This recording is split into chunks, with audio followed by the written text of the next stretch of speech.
क्योंकि हमेशा जनवादी पार्टी ने सत्ता से ज्यादा विचारों और संघर्ष को प्राथमिकता दी। हम सत्ता में भी जाएंगे, लेकिन अपने विचारों से और अपने संघर्षों से कभी समझौता नहीं करेंगे। इन सिद्धांतों को अपना करके जनवादी पार्टी ने काम किया। हमारा लक्ष्य सिर्फ एक प्रकार है जो और नेताओं के हैं, सांसद और विधायक बनना नहीं रहा। साथियों, जनवादी पार्टी एक वैचारिक पृष्ठभूमि है।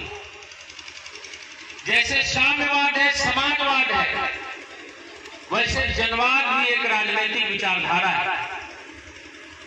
भारत की जितनी भी पार्टियां हैं और आज तक भारतीय राजनीति के इतिहास में और वैश्विक राजनीति के इतिहास में इन्हीं दो विचारधाराओं पर दल और पार्टियां बनी हैं और चलती हैं। पहला सोशलिज्म है, दूसरा कम्युनिज्म है। इस भारत को ही नहीं, दुनिया को एक नई राजनीतिक विचारधारा कम्युनिज्म, जनवादी पार्टी ने देने का काम किया है, जिसका अपना राजनीतिक समझ है, जिसकी अपना एजुकेशन सिस्टम है, जिसका अपना इकोनॉमिक सिस्टम है, जिसका अपना रिलीजियस सोच है, जिसका अपना धार्मिक नीति, समाज से जुड़े हुए हर उन दृष्टिकोण में जनवादी पार्टी का अपना अलग दृष्टिकोण है। और इसीलिए भारतीय राजनीति में साम्यवाद और समाज के वाद के बाद एक नई राजनीतिक विचारधारा इस देश में स्थापित न होने पाए, हमेशा जनवादियों के सामने एक बड़ा संघर्ष खड़ा रहा। चाहे वो सत्ता पक्ष रहा हो या विपक्ष रहा हो, हमेशा इन दोनों का लक्ष्य जनवादी रहे। लोग गठबंधन करते हैं, सत्ता में जाते हैं। जनवादी के लोग अगर गठबंधन का रास्ता भी अपनाए तो जिसके साथ गठबंधन किए वह भी आपको धोखा देने का काम किया, वो भी लगा रहा कि आप सदन का हिस्सा न बन पाए, और जिसके खिलाफ आप लड़ते रहे वह भी मजबूती से आपके खिलाफ खड़ा रहा। क्योंकि आप एक विचारधारा के बाद समाज में सांसद और विधायक बना देना और बन जाना बड़ा आसान है।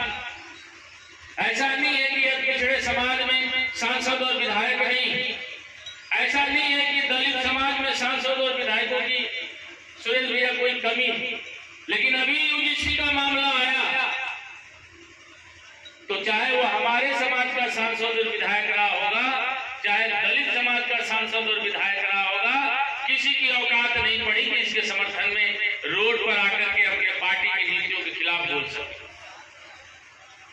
बैकवर्ड की राजनीति करने वाले दलों की भी औकात नहीं बनी, अखिलेश यादव की भी औकात नहीं बनी कि वे यूजीसी के पक्ष में सड़क पर उतर सके और बोल सके, बात कर सके। तो साथियों, सांसद और विधायक बनना बहुत बड़ी चीज नहीं है। असल इशू और असल मुद्दा तो यह है कि आपके रोजी रोटी और आपकी शिक्षा और नौकरी के मसाइल और मुद्दों को लेकर के सदन में तो बात कैसे होगी, ये असल विषय। और हमने जनवादी पार्टी की बुनियाद भी सिर्फ इसलिए रखी थी कि सांसद और विधायक जिस दिन जनवादी पार्टी से निकल करके जाएंगे तो देश, समाज, सदन और सड़क पर हमारे नौजवानों की शिक्षा, नौकरी, रोजी और रोजगार की बात करें।